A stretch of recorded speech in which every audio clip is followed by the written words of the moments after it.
আসসালামু আলাইকুম প্রিয় শিক্ষার্থীরা, আশা করি তোমরা অনেক অনেক বেশি ভালো আছো। আজকে আমরা ইউসিসি দিনাজপুরের পক্ষ থেকে বায়োলজির টোটাল একটা ধারণা দেওয়ার চেষ্টা করব এবং বোটানি অংশটা বিশেষ করে পরীক্ষায় কি টাইপের প্রশ্ন আসতে পারে এটা তোমাদেরকে আমি খুব ভালোভাবে ধারণা দেওয়ার চেষ্টা করব। তোমাদের বেশিরভাগ পরীক্ষা কিন্তু শেষের দিকে, এখন এই টাইমটাতে রাজশাহী ইউনিভার্সিটি পরীক্ষা আছে 2-1 দিনের মধ্যে। তারপরে তোমাদের সবচেয়ে বেশি আসনের যে পরীক্ষাটি সেটা হচ্ছে গুচ্ছ বিশ্ববিদ্যালয়ের পরীক্ষা, এবং গুচ্ছ বিশ্ববিদ্যালয়ের পরীক্ষা কিন্তু বিশাল একটা হিউজ লেভেলের একটা আসন থাকে। এবং কি বলা যায় যে কৃষি ইউনিভার্সিটির যে গুচ্ছ পরীক্ষা হয়ে গেল, তারপরে সবচেয়ে বেশি আসন আছে এই যে পরীক্ষাটা, এই পরীক্ষাটায় সবচেয়ে বেশি আসন আছে। ঠিক আছে, এজন্য তোমাদের যাদের পরীক্ষা আশানুরূপ হয়নি একটু পরিশ্রম, খুব গুরুত্বপূর্ণ একটা ইউনিভার্সিটি এবং এখানে বেশ আসন সংখ্যা বেশ। ঠিক আছে, তুমি জাস্ট একটু টেকনিক্যালি পড়াশোনা করলে ভালো কিছু করতে পারবা ইনশাআল্লাহ। তো আমরা আজকে বোটানিতে এই রকম কিছু বিষয় নিয়ে কথাবার্তা বলবো, যে কথাবার্তায় তোমার বোটানিটা তুমি কিভাবে আগাবা সামনে এবং কিভাবে পড়াশোনা করলে এই বোটানিতে তুমি 70-80-90% মার্ক তুলতে পারবা, এইটা নিয়ে আমি একটু কথাবার্তা বলবো। যেহেতু হাজী দানেশ বেশ আগে পরীক্ষা নিত, তোমরা জানো যে গুচ্ছ পদ্ধতিতে তারা চলে গেছিল, তার আগে থেকে তাদের কোশ্চেন প্যাটার্ন কেমন হইতো এগুলো নিয়ে আমি একটু কথাবার্তা বলবো। কারণ এইখানে মোটামুটি সব টোটাল সিলেবাস থেকে কিন্তু প্রশ্ন করা হতো। যেমন তোমাদের শর্ট সিলেবাসের কথাবার্তা আসছে হচ্ছে 2020-21 থেকে, 2020-21 সেশন থেকে। তার আগে কিন্তু টোটাল বই ছিল, এবং আমার যেটা বিশ্বাস যে হাজী দানেশ ইউনিভার্সিটি কিন্তু এবার পরীক্ষায় যে প্রশ্নটা করবে সেটা ফুল সিলেবাস থেকে। তাহলে শর্ট সিলেবাসের বাইরে থেকে ফুল সিলেবাসের কোন কোন অংশগুলো তোমাকে ভালো করতে হবে এই ব্যাপার নিয়েও আমরা একটু কথাবার্তা বলবো। ঠিক আছে, তার আগে তোমরা একটু বলে দিবা যে আমি ঠিকঠাক দেখতে বা শুনতে পাচ্ছ কিনা, কাইন্ডলি একটু কমেন্ট করবা, তাইলে তোমাদের সাথে আমার কনভারসেশনটা আরো বেশি ভালো হবে, আনন্দদায়ক হবে। ঠিক আছে, ওকে, আমি তাহলে তোমাদের কোশ্চেন সলভে চলে যাই। দেখো, প্রথম প্রশ্নটা হচ্ছে গোল আলুর ক্রোমোজোম সংখ্যা কত? এই প্রশ্নটা বেশ কয়েকবার কিন্তু পরীক্ষা আসছে, এবং দেখো রিসেন্টলি রাজশাহী ইউনিভার্সিটিতে এই প্রশ্নটা ছিল 22-23 সেশনে। ঠিক আছে, তো গোল আলুর সাথে প্রাসঙ্গিক কথাবার্তা যদি আমরা বলতে যাই তাহলে সেটা হচ্ছে গরিলা। কোনটি? গরিলা। তাহলে গোল আলু এবং গরিলার ক্রোমোজোম সংখ্যা কতটি? 48টি। ক্রোমোজোম সংখ্যা, ক্রোমোজোমের মধ্যে নিউক্লিয়াসের যে পার্ট আছে এর মধ্যে ক্রোমোজোম সংখ্যা খুবই গুরুত্বপূর্ণ। তুমি দেখো, তুমি মেডিকেল অ্যাডমিশন পরীক্ষার জন্য খুব গুরুত্বপূর্ণ, ডেন্টাল অ্যাডমিশন পরীক্ষার জন্য খুব গুরুত্বপূর্ণ ছিল, এবং সেই পরীক্ষাগুলোতে প্রশ্ন আসছে, ডিইউ পরীক্ষায় কিন্তু এই প্রশ্নগুলো আসছে। সো এইবার হাজী দানেশ এবং রাজশাহী ইউনিভার্সিটি এবং যে গুচ্ছ পরীক্ষাটা বাদ আছে এখানে কিন্তু বেশ গুরুত্বপূর্ণ এই টপিকটা। ঠিক আছে, তাহলে দেখো এইখানে আর অপশন কি কি আছে এটা আমরা একটু দেখি। যে দেখো 24 ক্রোমোজোম সংখ্যা, এই 24 ক্রোমোজোম সংখ্যা কার কার আছে? এই 24 ক্রোমোজোম সংখ্যা আছে কার কার? টমেটোতে টমেটো এবং ধান এদের ক্রোমোজোম সংখ্যা কিন্তু 24। তাহলে দেখো পরীক্ষায় যেহেতু 48 সংখ্যাটি এসেছে, এরপরে 24 সংখ্যাটা আসতে পারে। ঠিক আছে, 16 সংখ্যাটি কার ক্রোমোজোম সংখ্যা? পেঁয়াজের ক্রোমোজোম সংখ্যা হচ্ছে 16। কার? পেঁয়াজের ক্রোমোজোম সংখ্যা খুবই গুরুত্বপূর্ণ, এইটা কোষ বিভাজন চ্যাপ্টারে আলাদা করে উল্লেখ করা আছে পেঁয়াজের কথা, এজন্য পেঁয়াজ পরীক্ষায় বেশ আসে। ঠিক আছে, পেঁয়াজ পরীক্ষায় বেশ আসে। ঠিক আছে, তো তোমরা যারা দেখছো আমাকে, তোমরা যদি প্রশ্নের উত্তর পারো তাহলে অবশ্যই একটু ট্রাই করবে একটু আনসার করা। ঠিক আছে, একটু আনসার করার ট্রাই করবে। ওকে, সেকেন্ড কোশ্চেনে চলে যায়। দেখো যে আরএনএ তে কোনটি থাকে না? দেখো এটা হাজী দানেশ ইউনিভার্সিটির প্রশ্ন, হাজী দানেশ ইউনিভার্সিটির একটা প্রশ্ন। 18-19 সালে কিন্তু Haji Danesh science and technology university এটা আসছে। ঠিক আছে, তাহলে হাজী দানেশের একটা প্রশ্ন হচ্ছে আরএনএ তে কোনটি থাকে না? আমরা জানি নিউক্লিক অ্যাসিড দুইটা পার্ট থাকে, একটা হচ্ছে ডিএনএ এবং আরেকটা হচ্ছে আরএনএ, তাই না? আরএনএ, তাই তো? এবার নিউক্লিক অ্যাসিড হচ্ছে এই ডিএনএ কি কি দিয়ে তৈরি হয়, আরএনএ কি কি দিয়ে তৈরি হয়? বিশেষ করে ডিএনএ তিনটা অংশ নিয়ে তৈরি হয়। এক নাম্বার হচ্ছে পেন্টোজ সুগারের মধ্যে থাকে ডিঅক্সিরাইবোজ সুগার, আর আরএনএ থাকে রাইবোজ সুগার। কি থাকে? Ribose sugar. এবং নাইট্রোজেন গঠিত ক্ষারকের মধ্যে খুবই গুরুত্বপূর্ণ এটা, নাইট্রোজেন গঠিত ক্ষারকের মধ্যে কি কি থাকে? যেমন আছে অ্যাডিনিন, গুয়ানিন। এখন দেখো এই থায়ামিনের পরিবর্তে আরএনএ থাকে ইউরাসিল এবং শেষে সাইটোসিন। তাহলে এইখানে দেখো, এখানে কি ডিএনএ তে থায়ামিন থাকে, বাকি অন্য তিনটা কন্টিনেন্টও থাকে, বাট পার্থক্যকারী হচ্ছে এই থায়ামিন আর হচ্ছে ইউরাসিল। কি? থায়ামিন আর হচ্ছে ইউরাসিল। ওকে, ক্লিয়ার? তাহলে দেখো পরীক্ষায় প্রশ্ন আসলে তুমি এইভাবে আইডেন্টিফাই করবে। এবং এইচএসটিইউ তে যে 98 সালে এই প্রশ্নটা আসছিল, তারপর এইখান থেকে তুমি ধারণা করতে পারো নিউক্লিক অ্যাসিড থেকে আর যে প্রাসঙ্গিক প্রশ্নগুলো আছে, যেমন নিউক্লিওটাইড কি, নিউক্লিওসাইড কি, এই প্রশ্নগুলো কিন্তু পরীক্ষায় আসতে পারে। নিউক্লিওটাইড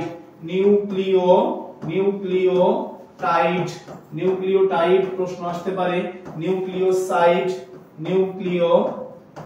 নিউক্লিওসাইড, ঠিক আছে। নিউক্লিওসাইড, নিউক্লিওটাইড এই টাইপের প্রশ্ন পরীক্ষা আসতে পারে। নিউক্লিওটাইড কাকে বলে? এই পেন্টোজ সুগার, নাইট্রোজেন গঠিত ক্ষারক এবং তার সাথে সাথে ফসফেট যদি একত্রে যুক্ত হয়ে যায় তখন তাদেরকে বলে নিউক্লিওটাইড। কি বলে? নিউক্লিওটাইড। ডিএনএ সম্পর্কিত তথ্যগুলো আসতে পারে। ডিএনএ আমাদের দেহে একটা ডিপ্লয়েড কোষে ঠিক কতটুকু ডিএনএ থাকে, 5 থেকে 7 বা এত টাইপের এরকম পিকোগ্রাম থাকে, ঠিক আছে, বা 4 থেকে 5 পিকোগ্রাম থাকে।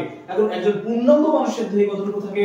100 গ্রাম ডিএনএ থাকে। তাহলে ডিএনএ থেকে এই টাইপের কোশ্চেন গুলো হতে পারে। আবার হতে পারে ডিএনএ ডাবল হেলিক্স থেকে প্রশ্ন। তাহলে তুমি যখন একটা প্রশ্ন এইভাবে পড়বা, প্রশ্ন পড়ার সাথে সাথে প্রাসঙ্গিক যে আলাপ আলোচনা আছে, এই প্রাসঙ্গিক আলাপ আলোচনা তোমাকে সেরে ফেলতে হবে, বুঝে যাইতে হবে যে এইচএসটিইউ এই টাইপের প্রশ্ন কিন্তু সামনে করবে, ঠিক আছে। ওকে, পরবর্তী কোশ্চেনে দেখো, প্রি এমআরএনএ এর যে অংশ ট্রান্সলেশন হয় তাকে কি বলে? এবং আমরা জানি যে কোডিং জোন আর নন কোডিং জোন, এইটা নিয়ে আমরা বেশ কিছু কথাবার্তা বলছি যে আমাদের বেশ কয়েকজন আমাদের সাথে আছে। ওয়ালাইকুম আসসালাম, তোমাদের রেজাউল স্যার কিন্তু আমাদের সাথে লাইভে যুক্ত আছে, ঠিক আছে। ওকে, আমি যেটা বলতে চাই সেটা হচ্ছে যে এই প্রি এমআরএনএ এর যে অংশ ট্রান্সলেশন হয়, যে অংশ ট্রান্সলেশন হয় তাকে আসলে কি বলে? যে অংশ ট্রান্সলেশন হয় না, যে অংশ ট্রান্সলেশন হয় না তাদেরকে কি বলা হয়? তাদেরকে বলে ইন্ট্রনস। কি বলে? ইন্ট্রনস। এই ইন্ট্রনসকে কেটে বাদ দিয়ে ফেলা হয়। ঠিক আছে। এই বাদ দিয়ে ফেলাটাকে মানে এটা আসলে ট্রান্সলেশনে অংশগ্রহণ করে না, ঠিক আছে। তাহলে দেখো ট্রান্সক্রিপশনে যে অংশ পরবর্তীতে অংশগ্রহণ করে ট্রান্সলেশনে তাদেরকে বলা হয় এক্সোমস। কি বলে? এক্সোমস বলে। কি বলে? এক্সোমস বলে, ঠিক আছে। খুব গুরুত্বপূর্ণ একটা প্রশ্ন, কিন্তু এটা বেশ বারবার পরীক্ষায় কিন্তু এটা প্রশ্ন আসে, ঠিক আছে। তাহলে দেখো যে অংশ দিয়ে কেটে ফেলা হয়, এই কেটে ফেলার নাম হচ্ছে স্প্লাইসিওসোম এবং কাটার প্রক্রিয়াকে কি বলে? স্প্লাইসিং। এটা খুব গুরুত্বপূর্ণ একটা কথা। কি বলে? স্প্লাইসিং। কি বলে? স্প্লাইসিং বলে। এই স্প্লাইসিংটা একটা 3 স্টার বন্ডেড, এটা খুব গুরুত্ব দিয়ে পড়তে হবে, ঠিক আছে। যখন তুমি রেপ্লিকেশন, ট্রান্সক্রিপশন, ট্রান্সলেশন পড়বা তখন এনজাইম সম্পর্কে বেশ ভালো একটা ধারণা যেমন থাকতে হবে, তেমনি ইন্ট্রনস কি, এক্সোমস কি এই সম্পর্কে তোমার ভালো ধারণা থাকতে হবে, ঠিক আছে। যেমন তুমি রেপ্লিকেশন পড়ার সময় তোমাকে অবশ্যই রেপ্লিকেশনের এনজাইম গুলো ধরে মনে রাখতে হবে। এবং এখানে হেলিকেজের কাজ কি, হেলিকেজের কাজ কি, যেহেতু এই প্রশ্নটা দেখো, এই প্রশ্নটা আরইউসি ইউনিটে 22-23 আসছে। তো আমরা স্ট্যান্ডার্ড কোশ্চেন ধরি RU, CU, JU, DU, medical, এই টাইপের এই ইউনিভার্সিটিগুলোতে যে প্রশ্নগুলো আসে এই প্রশ্নগুলোকে আমরা একবারে কি বলা যায়, এই প্রশ্নগুলোকে আমরা একটি স্ট্যান্ডার্ড ধরে তারপরে প্রস্তুতি নিই, ঠিক আছে। তাহলে এই প্রশ্নগুলো আমরা আসলে এইভাবে ফেস করব, এটা তোমাদেরকে মনে রাখতে হবে। ওকে, এবার দেখো ক্রিস্টি পাওয়া যায় কোন অঙ্গে? তুমি মানে কি বলা যায়, এই প্রশ্নটা আসলে এতবার ঢাকা ইউনিভার্সিটিতে আসছে, তুমি যদি দেখো যে প্রশ্নটা ঢাকা ইউনিভার্সিটিতে এই যে 15 সালের লাস্ট দেখতেছো, 15 সাল, বাট এর আগে বহুবার আসছে যে ক্রিস্টি আসলে কোথায় পাওয়া যায়, ক্রিস্টি কোন অঙ্গে পাওয়া যায়, ঠিক আছে। খুব সহজ একটা প্রশ্ন। তাহলে ক্রিস্টি দেখো, ক্রিস্টি জিনিসটা কি আমি তোমাদের একটু দেখিয়ে দিই। ক্রিস্টি হচ্ছে মাইটোকন্ড্রিয়ার মধ্যে এই ছোট্ট ভাঁজ যে অংশ, এই ভাঁজ অংশটাকে বলা হয় ক্রিস্টি। তার মানে তুমি ক্রিস্টি চেনো, তার মানে তুমি মাইটোকন্ড্রিয়া চেনো, তুমি ক্রিস্টি চেনো তার মানে তুমি মাইটোকন্ড্রিয়া চেনো। দেখো কতবার প্রশ্ন হইছে। এখন কোষের গঠনে একটা প্রশ্ন যে ক্রিস্টি কোন অঙ্গে পাওয়া যায়, তাহলে ক্রিস্টি কোন অঙ্গে পাওয়া যায়? মাইটোকন্ড্রিয়াতে পাওয়া যায়। এমন আর রিমার্কেবল আর কোন অংশ আছে তুমি দেখো। আর রিমার্কেবল অংশ হচ্ছে থাইলাকয়েড কই পাওয়া যায়, স্ট্রোমা কই পাওয়া যায়, ঠিক আছে। তাহলে গ্রানা কই পাওয়া যায়, তাহলে পরীক্ষায় প্রশ্ন হইতে পারে কি থাইলাকয়েড কই পাওয়া যায়, তাহলে এই প্রশ্ন থেকে আমরা শিখলাম যে জাহাঙ্গীরনগর ইউনিভার্সিটি ডি ইউনিট এই প্রশ্নটা এসেছে 19-20 সালে, আর ইউতে এসেছে এই প্রশ্নটা, বেশ কয়েকটা সালে কিন্তু এই প্রশ্নটা আসছে। তারপরে এই প্রশ্নটা আগত যে জিএসটি পরীক্ষা আছে, এই জিএসটি প্লাস এইচএসটি এর জন্য ভেরি ভেরি ইম্পর্টেন্ট, ঠিক আছে। এবং সাথে রাজশাহী ইউনিভার্সিটিতে যেহেতু এই প্রশ্নটা আসছে, রাজশাহী ইউনিভার্সিটির জন্য খুবই খুবই গুরুত্বপূর্ণ, ঠিক আছে। তাহলে থাইরয়েড কোথায় থাকে, গ্রানা কোথায় থাকে, এগুলো থেকে প্লাস্টিক বা ক্লোরোপ্লাস্টে, কি কোথায় থাকে, প্লাস্টিক বা ক্লোরোপ্লাস্টে। এটা তোমাকে অবশ্যই অবশ্যই পরীক্ষায় পাঠতে হবে, ঠিক আছে। এই প্রশ্নটা পরীক্ষায় পাঠতে হবে। বামে দেখা যাচ্ছে না কিছু অংশ একটু, আচ্ছা আচ্ছা বামের এটা আমরা ঠিক করতেছি, একটু ভাইয়া কাইন্ডলি একটু এটা একটু ঠিক করে দিতে, যদি বামে একটু মনে হচ্ছে কেটে যাচ্ছে, এই যে দাগ নাম্বারগুলো দেখা যাচ্ছে, একটু কমেন্ট করেছে, বামে একটু কাইন্ডলি হালকা একটু সরিয়ে দিলে মনে হয় দেখা যাবে, ঠিক আছে। ওকে, আমরা পরবর্তী কোশ্চেনে চলে যাই। পরবর্তী কোশ্চেন হচ্ছে যে থমাস হার্ন মর্গান কত সালে, দেখো কোশ্চেনের মধ্যেই সাল উল্লেখ করা আছে, 1909 সালে প্রথম কোন উদ্ভিদের ক্ষেত্রে ক্রসিং ওভার দেখতে পারে, ঠিক আছে। যেমন আমরা বলছি যে মিওসিসের মধ্যে প্রোফেজ 1 এর মধ্যে বেশ কয়েকটি স্টেজ আমরা দেখতে পারি, লেপটিন, জাইগোটিন, প্যাটাইটিন, ডিপ্লোটিন, ডায়াকাইনিস। আশা করি এখন ভালো দেখা যাচ্ছে, আমাদের মাজিদুল ভাই এটা খেয়াল করেছেন, ধন্যবাদ ভাইকে। দেখো এই প্রশ্ন কিন্তু বারবার আসে যে কোন উদ্ভিদে আসলে দেখতে পারে, এবং রাজশাহী ইউনিভার্সিটি কোশ্চেন, এটা রাজশাহী ইউনিভার্সিটি 22-23 সেশন এটা আসছে। তোমাদের রাজশাহী ইউনিভার্সিটিতে কিন্তু বেশ পরিমাণ কোশ্চেন রিপিটেশন হয়, তাহলে কোশ্চেন রিপিটেশন হয় এইরকম ইউনিভার্সিটির মধ্যে এইচএসটি পড়ে, এবং সায়েন্স এন্ড টেকনোলজি যতগুলো আছে এরা কোশ্চেন রিপিটেশনের রাজা। মানে বিগত বছরের প্রশ্নগুলো যদি তুমি করতে পারো, তাহলে নতুন বছরে যে পরীক্ষাগুলো আসতেছে এই পরীক্ষাগুলো তুমি ভালো ফল পাইতে পারো, ঠিক আছে। ওকে, দেখো কোন উদ্ভিদে সে প্রথম ভুট্টা উদ্ভিদে ক্রসিং ওভার দেখতে পায়, ঠিক আছে। তাহলে প্রোফেজ 1 এর তোমার হচ্ছে প্যাকাইডিন উপদশায় কিন্তু ক্রোমোজোমের যে ক্রসিং ওভারটা এটা দেখা যায়, ঠিক আছে। তাহলে এই তথ্যগুলো, প্রাসঙ্গিক তথ্যগুলো তোমরা অবশ্যই পড়ে নিবা। ওকে, এবার 6 নম্বর কোশ্চেনটা একটু দেখি। 6 নম্বর কোশ্চেন দেখো যে দেহের বিভিন্ন অংশে ক্যান্সার ছড়িয়ে পড়াকে কি বলে, ঠিক আছে। ক্যান্সার সৃষ্টি যারা করে তাদেরকে আমরা নরমালি বলি হচ্ছে যারা অনকোজিন বলি আমরা, অনকো শব্দের অর্থ হচ্ছে ক্যান্সার, এবং যে জিনটা সৃষ্টি করে তাদেরকে বলে অনকোজিন, এবং যারা ক্যান্সার সৃষ্টিতে ব্যাপক ভূমিকা রাখে তাদেরকে আমরা কার্সিনোজেনিক নামে চিনি। এখন দেখো ক্যান্সার সৃষ্টি হওয়াকে বলে অনকোজেনেসিস, তাই না। অনকোজেনেসিস, সৃষ্টি, অনকো মানে ক্যান্সার আর জেনেসিস মানে সৃষ্টি হওয়া। এখন দেখো ছড়িয়ে পড়াকে কি বলে, ক্যান্সার সমস্ত দেহে, ক্যান্সার বা টিউমার একই কথা, ক্যান্সার বা টিউমার সমস্ত দেহে ছড়িয়ে পড়তেছে, এই ছড়িয়ে পড়াকে কি বলে আসলে, মেটাস্টাসিস। খুবই গুরুত্বপূর্ণ প্রশ্ন, মেটাস্টাসিস কি বলে, মেটাস্টাসিস খুবই খুবই খুবই গুরুত্বপূর্ণ। এখন দেখো অপশনে আমরা আরো দুইটা কথা দেখতে পাচ্ছি, সেটা হচ্ছে নেক্রোসিস, তাই না। অপশনে আমরা আরো দুইটা কথা দেখতে পাচ্ছি, একটা হচ্ছে নেক্রোসিস এবং অ্যাপোপ্টোসিস। খুবই গুরুত্বপূর্ণ এই দুইটা কথা। দেখো নেক্রোসিস এন দিয়ে শুরু, মনে রাখবা নিউট্রিশন বা পুষ্টির অভাবে, নিউট্রিশন বা পুষ্টির অভাবে যদি কোনো কোষের সেলের মৃত্যু হয়, তাইলে তখন তাকে নেক্রোসিস নামে অভিহিত করা হয়। আর কোষের জেনেটিক্যাল মৃত্যু, কোষের যখন মারা যাওয়ার কথা আসলে সে তখন মারা যাচ্ছে, তার মানে তাদেরকে বলে জেনেটিক্যাল মৃত্যু, জেনেটিক্যাল ডেথ, তাই না। তো কোষের জেনেটিক্যাল মৃত্যুকে বলা হয় অ্যাপোপ্টোসিস। এবং অ্যাপোপ্টোসিস প্রক্রিয়া নিয়ে আরো অনেকগুলো প্রশ্ন পরীক্ষায় আসছে, যে অ্যাপোপ্টোসিস প্রক্রিয়া নিয়ন্ত্রণ করে কে, মাইটোকন্ড্রিয়া। কে নিয়ন্ত্রণ করে, মাইটোকন্ড্রিয়া। কে নিয়ন্ত্রণ করে, মাইটোকন্ড্রিয়া, ঠিক আছে। তাহলে অ্যাপোপ্টোসিস প্রক্রিয়াটা নিয়ন্ত্রণ করে কে, মাইটোকন্ড্রিয়া। তোমরা যখন পরীক্ষার প্রস্তুতি নিবা, ঠিক আছে, তো সেই টাইমে এই মাইটোকন্ড্রিয়া, গোলগি বডি, লাইসোসোম, এই জাতীয় যে টপিকগুলো আছে এর কাজগুলো খুব ভালো করে পড়ে নিবা, ঠিক আছে। তাহলে মাইটোকন্ড্রিয়া, লাইসোসোম, ঠিক আছে, গোলগি বডি, রাইবোসোম, এই সমস্ত অঙ্গাণুগুলোর কাজ ডিটেইলস পড়ে নিবা। এগুলো পরীক্ষায় বারবার আসে, ঠিক আছে।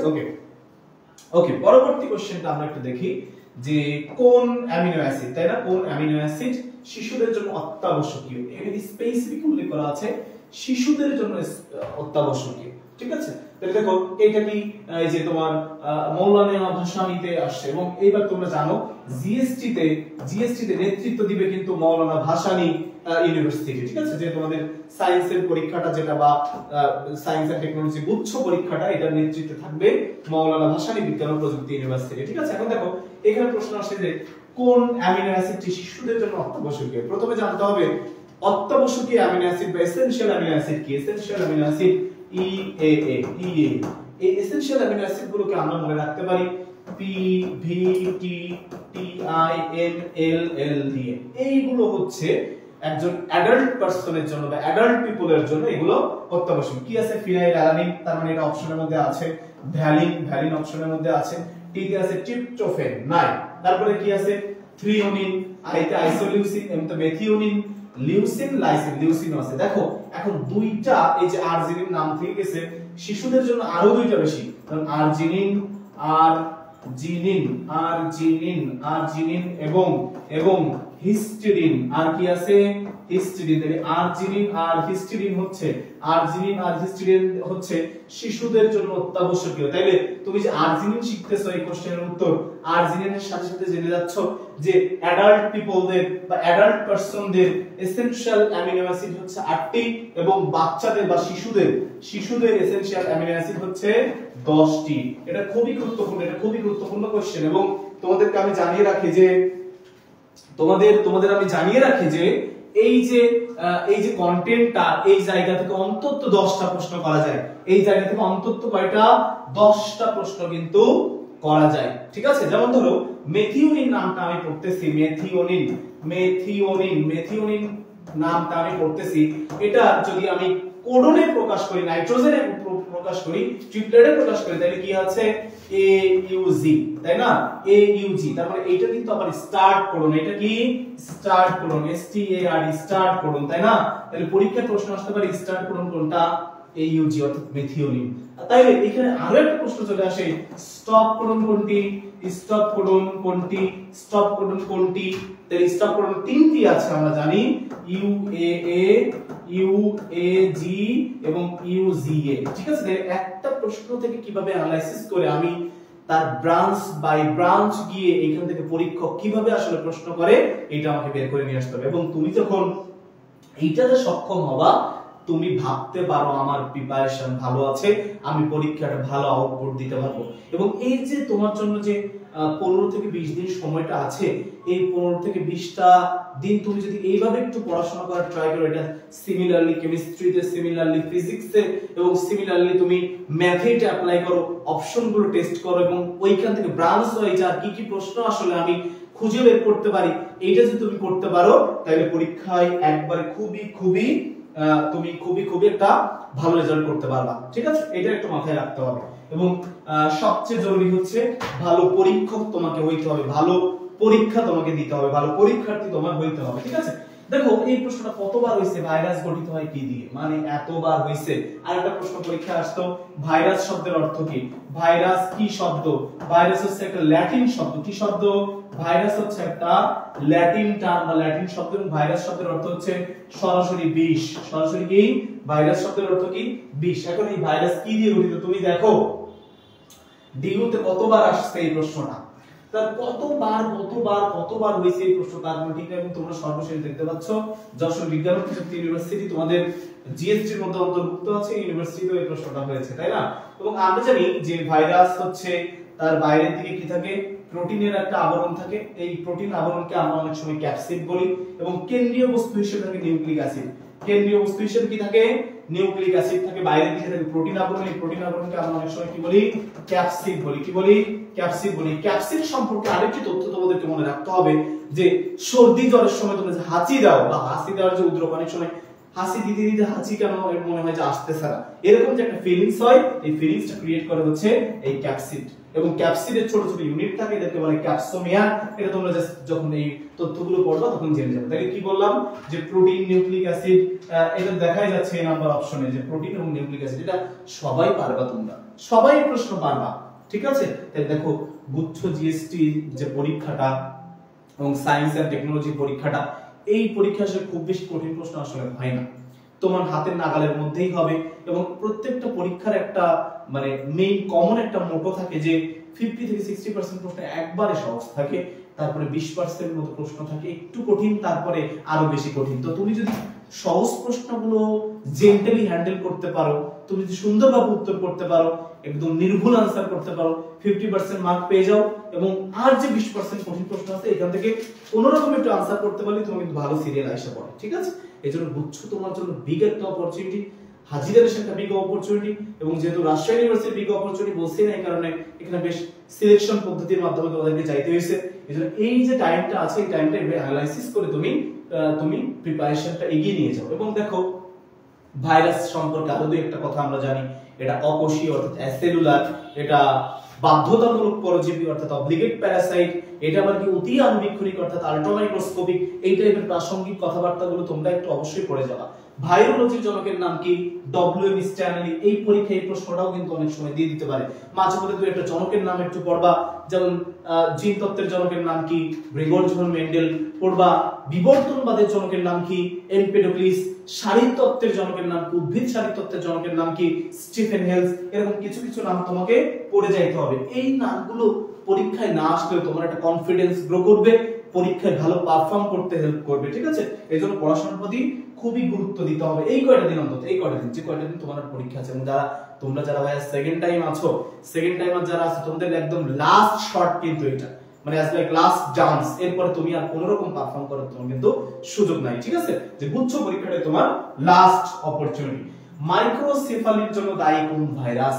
মাইক্রো শব্দের অর্থ ছোট, আর সেফালি বা কেফালি শব্দের অর্থ হচ্ছে মাথা, অর্থাৎ ছোট মাথা। এই ছোট মাথার অর্থ হচ্ছে অপরিণত মস্তিষ্ক। এরকম এর মধ্যে কোনটা আছে যে অপরিণত মস্তিষ্ক তৈরি করে?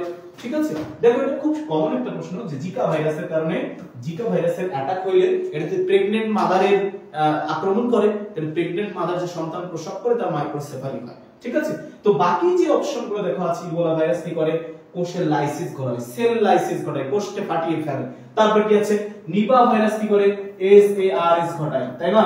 সেভার অ্যাকিউট রেসপিরেটরি সিন্ড্রোম। তোমাদের পরীক্ষাটা বারবার আসে নিপা ভাইরাস। দেখো এই নিপা ভাইরাসের বাহক কে? বাহক হচ্ছে বাদুড়, বাহক হচ্ছে বাদুড়। বাট ছড়াই কিসের মাধ্যমে? ছড়াই হচ্ছে কাঁচা খেজুরের রসের মাধ্যমে। কিসের মাধ্যমে? কাঁচা খেজুরের রসের মাধ্যমে। এখন দেখো এই বাহক আর ছড়াই, এটার মধ্যে যেন প্যাচ না লাগে। ঠিক আছে, এই বাহককে আর ছড়াই কিসের মাধ্যমে?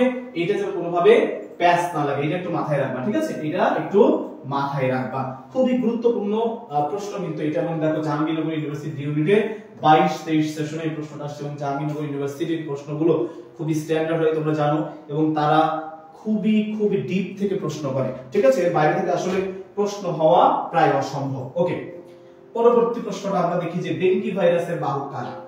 ডেঙ্গি ভাইরাস, আমরা জানি ডেঙ্গু জ্বর হয়, এবং ডেঙ্গি ভাইরাসের বাহক কারা? আমরা জানি মশা, এডিস মশা। ঠিক আছে, তো এই এডিস মশা কারা কারা আছে? দেখো এডিস এজিপ্টি, এডিস অ্যালবোপিক্টাস, কোনটি নয় উভয়ই। আমরা জানি যে স্ত্রী মশা বা মশকি বা ফিমেল এডিস এজিপ্টি বা ফিমেল এডিস অ্যালবোপিক্টাসের কারণে কিন্তু এই ডেঙ্গু জ্বর হয়। এবং পরীক্ষায় আরো একটা প্রশ্ন আসছে যে ডেঙ্গু জ্বরকে আসলে আমরা কি নামে ডিফাইন করি? হাড় ভাঙা জ্বর বলি। কি বলি? হাড় ভাঙা জ্বর। কি বলি? হাড় ভাঙা জ্বর। অর্থাৎ এই হাড় ভাঙা জ্বরের নাম যদি চেঞ্জ করে ইংলিশে দিতে পারে ব্রেকবোন ফিভার। কি বলে? ব্রেকবোন ফিভার। এবং এই ক্লাসিক্যাল ডেঙ্গু জ্বরের তাপমাত্রা কত হইতে পারে? তোমার যখন জ্বর হবে তখন 103 ডিগ্রি ফারেনহাইট থেকে 105 ডিগ্রি ফারেনহাইট পর্যন্ত উঠতে পারে। তবে এটা ছিল 2010 পরবর্তী আগের হিসাব। বাট এখন মোটামুটি দেখা যায় চিকিৎসকরা দেখতেছে যে ডেঙ্গু মোটামুটি 102 ডিগ্রি ফারেনহাইট হইলেও ডেঙ্গু টেস্টে পজিটিভ আসতেছে। এবং ডেঙ্গুর ক্ষেত্রে আরেকটা প্রাসঙ্গিক তথ্য হচ্ছে প্লেটলেটের পরিমাণ কমে যায়। কিসের পরিমাণ?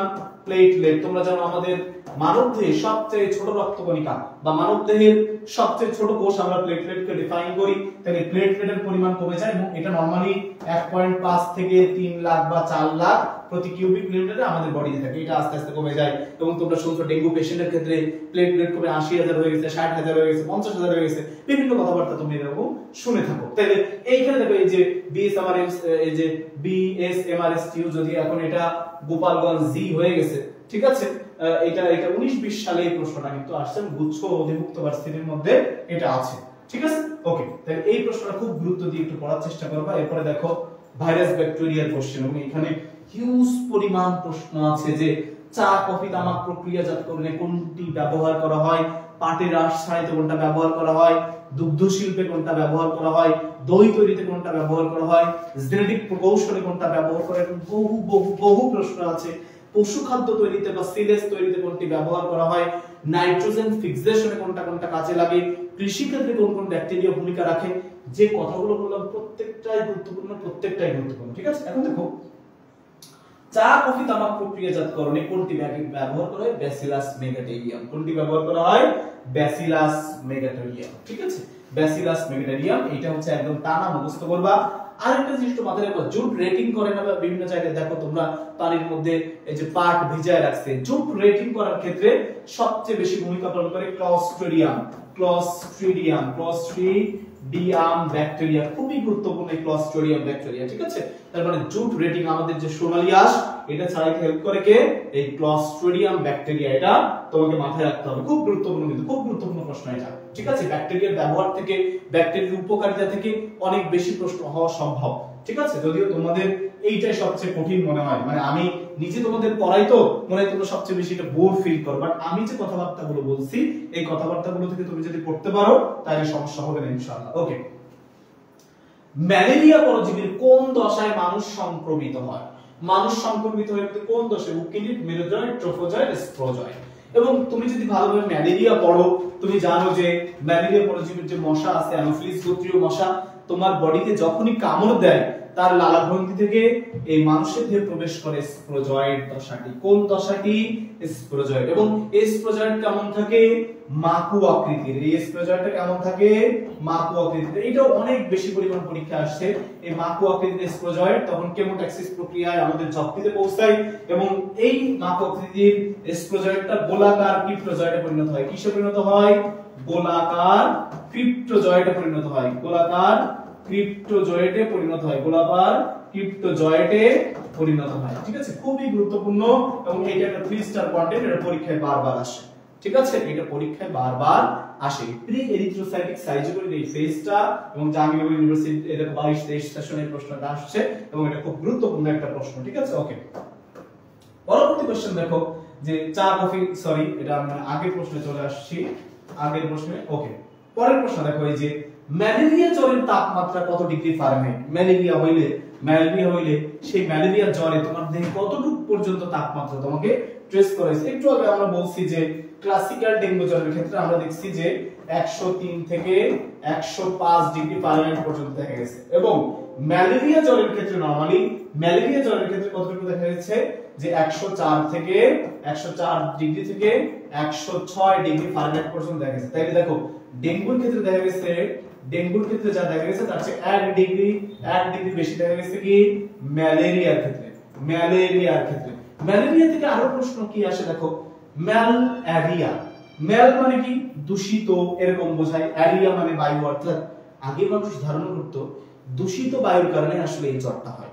তারপরে স্যার রোনাল্ড রস এসে এই সমস্ত ধারণা একবারে ভ্রান্ত করে দিতে, বৃষ্টির এক ফোঁটা পানি থেকে তিনি ম্যালেরিয়ার জীবাণু আবিষ্কার করছে। এবং এই জ্বরের বিভিন্ন নাম আছে, জলা জ্বর, রোমান জ্বর, তারপরে তোমার হচ্ছে এরকম অনুপম পর্যাবৃত্ত জ্বর, এরকম অনেক নাম এই জ্বরের আছে। ঠিক আছে, এগুলো তোমাদের পড়তে হবে, কিন্তু পরীক্ষায় বেশ কয়েকবার আসছে যে রোমান জ্বর বলা হয় কোন জ্বরকে, রোমান জ্বর বলা হয় কোন জ্বরকে, বেশ কয়েকবার কিন্তু এই পরীক্ষায় এই প্রশ্নটা আসছে। ওকে, এটা দেখো আছে প্লাজমোডিয়াম, এরপরে কি প্রশ্ন? প্লাজমোডিয়াম ফ্যালসিফ্রাম যে রোগ সৃষ্টি করে তার নাম কি? এখানে দেখো Plasmodium falciparum, Plasmodium malariae, Plasmodium vivax, Plasmodium ovale, এর চারটা তোমার হচ্ছে প্রজাতি আছে ম্যালেরিয়া এবং এরা কি করে? বিভিন্ন রোগ সৃষ্টি করে। এর মধ্যে প্লাজমোডিয়াম ফ্যালসিফ্রাম যেটা আছে এটা ম্যালিগন্যান্ট টার্সিয়ান ম্যালেরিয়া সৃষ্টি করে এবং এই জ্বরে এই তোমার ম্যালেরিয়াতে কত 36 থেকে 48 ঘন্টা পর পর কিন্তু জ্বর আসে। কত 36 থেকে 48 ঘন্টা পর পর কিন্তু এখানে জ্বর আসে। খুব গুরুত্বপূর্ণ এটা যে কত সময় পর পর জ্বর আসে এবং সুপ্তিকালগুলো তোমরা একটু পড়বা। সুপ্তিকালগুলো তোমাদের একটু পড়তে হবে। সুপ্তিকাল ভেরি ভেরি ইম্পর্টেন্ট। ঠিক আছে, ম্যালেরিয়ার যে পরজীবী যে সুপ্তিকালগুলো আছে এই সুপ্তিকালগুলো তোমরা একটু গুরুত্ব সহকারে পড়বা। ঠিক আছে, এই কালা জ্বর কিন্তু এরকম তোমার বইয়ের মধ্যে পাবা না, তবে ময়মনসিংহ অঞ্চলে কিন্তু কালা জ্বরের বেশ একটা প্রভাব আছে, তোমরা জানো এটা। এবং ডেঙ্গু জ্বর যেমন ফিমেল এডিস ইজিপ্টি এবং এডিস আলবোপিক্টাস দ্বারা হয়ে থাকে। তুমি যখন একটা দেখতেছো নাম ডেঙ্গু, তার মানে ডেঙ্গু রিলেটেড যত কথা আছে তোমাকে মাথায় আসতে হবে, এটা হচ্ছে ভালো প্রিপারেশন একটা সিম্পটম।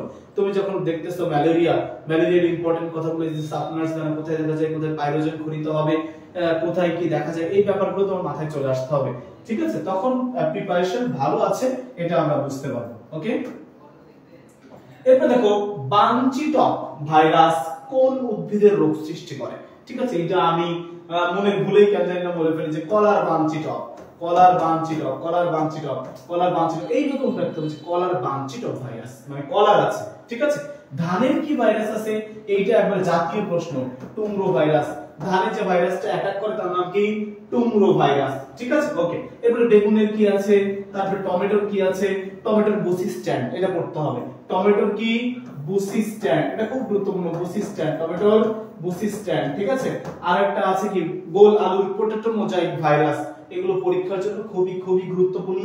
এগুলো এখানে যেগুলো আছে এগুলো একদম 3 স্টার, এগুলো পড়তে হবে।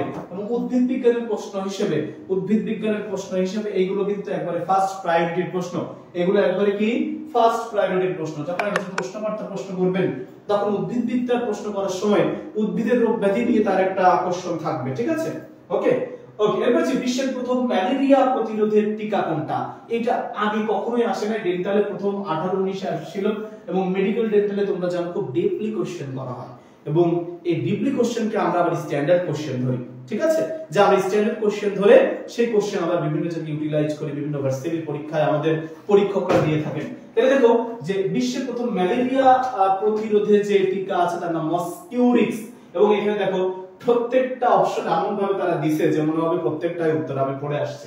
তাহলে মসকিউরিক্স এরকম আছে কি, এখানে আবার টি আছে, সো এটা হবে না, অপশন হচ্ছে বি, উত্তর হবে কি মসকিউরিক্স। আরেকটা নাম আছে কিন্তু আরটিএসএস, আর আরেকটা নাম কি আরটিএসএস। তাহলে একদম পানির মতো করে পড়ে ফেলতে হবে, যখন আমি পড়বো তখন এইটা একদম পানির মতো করে আমাকে পড়ে ফেলতে হবে যেন কোনো রকম কোনো সমস্যা না থাকে, ঠিক আছে? ওকে,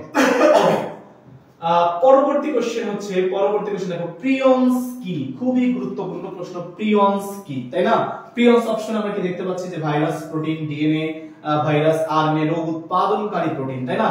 প্রিয়ন্স হচ্ছে সংক্রামক একটা প্রোটিন ফাইব্রিল, কি একটা ভাইরাস প্রোটিন, তার মানে এটা কি একটা ভাইরাস, একটা ভাইরাস প্রোটিন, ঠিক আছে? এটা প্রিয়ন্সটা জানি কি যে একটা ভাইরাস প্রোটিন। এবং প্রিয়ন্স সম্পর্কে আর তোমাকে যেটা জানতে হবে সেটা হচ্ছে প্রিয়ন্স মানবদেহে দুইটা খুব গুরুত্বপূর্ণ রোগ তৈরি করে, এবং তারা সবচাইতে মানে হ্যাজার্ড যে রোগটা সেটা হচ্ছে গরুর ম্যাটকাও তৈরি করে, এবং ভেড়া ছাগলের স্কারপি তৈরি করে, এবং মানুষের কেন্দ্রীয় স্নায়ুতন্ত্রের যে দুইটা রোগের কথা বললাম কুরু এবং ক্রাসফিল্ড রোগ তৈরি করে, ঠিক আছে?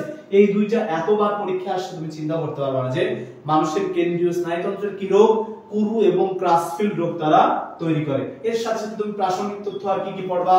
পড়বা ভিরিয়ন, পড়বা কি ভিরিয়ন, ঠিক আছে? পড়বা কি ভিরয়েড, ভিরয়েড, এই সাব ভাইটাল সত্তা যতগুলো আছে তোমাকে পড়তে হবে। এর সাথে আর কি পড়বা? নিউক্লিও ক্যাপসিড, নিউক্লিও ক্যাপসিড, এই তথ্যগুলো তোমাকে পড়তে হবে, ঠিক আছে? তাহলে নিউক্লিও ক্যাপসিড কি, ভিরিয়ন কি, ভিরয়েড কি, এই তথ্যগুলো থেকে পরীক্ষায় বারবার কি রোস্টার করে প্রশ্ন করা হয়। একবার যদি নিউক্লিও ক্যাপসিড দিয়ে দেয় পরের বার দেয় ভিরিয়ন, একবার যদি ভিরয়েড দেয় পরের বার দেয় প্রিয়ন্স, ঠিক আছে? তাহলে এই তথ্যগুলো তোমাকে এমন ভাবে শিখতে হবে যতভাবেই ঘুরিয়ে দিক না কেন আমি যেন পরীক্ষায় পারি। এই ভিরিয়ন বারবার পরীক্ষা আসছে কি সংক্রমণ ক্ষম সম্পূর্ণ ভাইরাস কি বলে ভিরিয়ন, আর সংক্রমণ ক্ষমতাহীন হইলে তার নাম নিউক্লিক অ্যাসিড।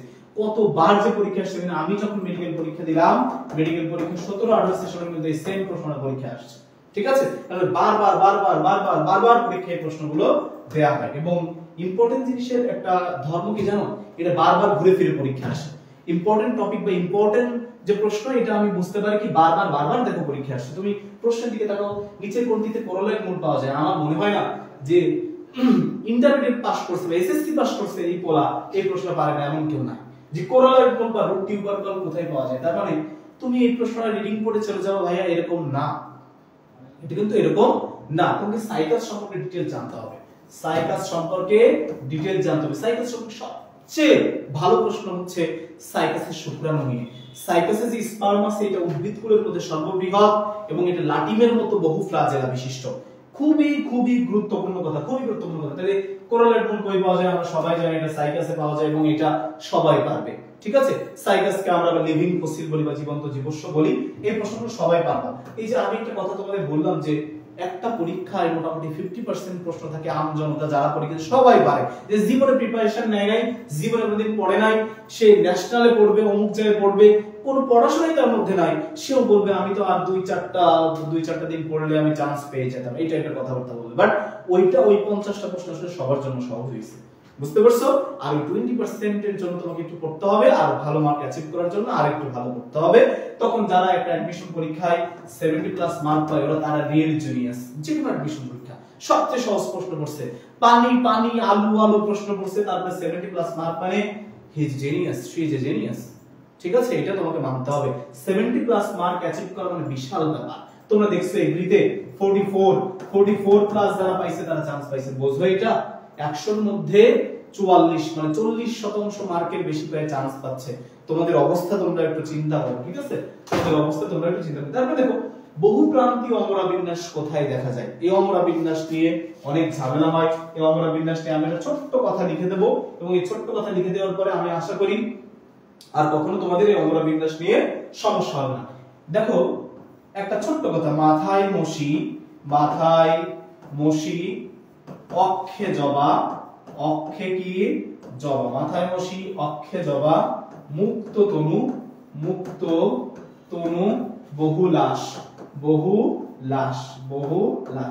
এই যে কথাগুলো লিখে দিলাম, এই লেখা দিয়ে আমি 4টা অমরা বিন্যাস খুব ইজিলি নির্ণয় করতে পারবো। কি কি নির্ণয় করতে পারবো আমরা একটু দেখে নিই। যেমন ধরো এই যে মাথায় মশি, মাথায় হচ্ছে মার্জিনাল, মাথায় কি মার্জিনাল, ঠিক আছে? এরপরে এই মশিতে দেখো মটরশুটি সিম, তাহলে মার্জিনাল উদাহরণ কি? মটরশুটি আর সিম। এরপর দেখো অক্ষে জবা, অক্ষীয়তে কি? তাহলে অক্ষীয় উদাহরণ হচ্ছে জবা। এরপরে মুক্তর উদাহরণ কি? মুক্ত মধ্যর উদাহরণ কি? তুত নুনিয়াশা। বহুপ্রান্তের উদাহরণ কি?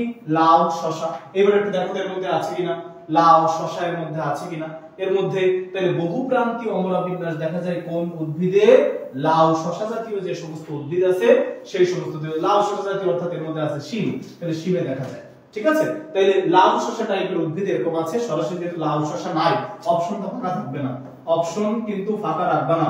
তাহলে লাউ শশা যেহেতু নাই, তাহলে বহুপ্রান্তীয় অমরা বিন্যাসে উত্তর করে আসবে, এখানে সিম উত্তর করে আসবে, ফাঁকা রাখবে না। ব্ল্যাঙ্ক নরমালি কোন পরীক্ষায় প্রশ্ন আসলে এরকম হয় না, ঠিক আছে? এটা একটু মাথায় রাখবা, এটা অবশ্যই মাথায় রাখবা যে ব্ল্যাঙ্ক কিন্তু প্রশ্নকর্তা ইচ্ছা করে দেয় না, একদম ভুলে ভালে হয়ে যেতে পারে, ঠিক আছে? ওকে, পরবর্তী প্রশ্ন হচ্ছে বাল্ব নিচের কোনটিতে জন্মায়? বাল্ব কি আসলে?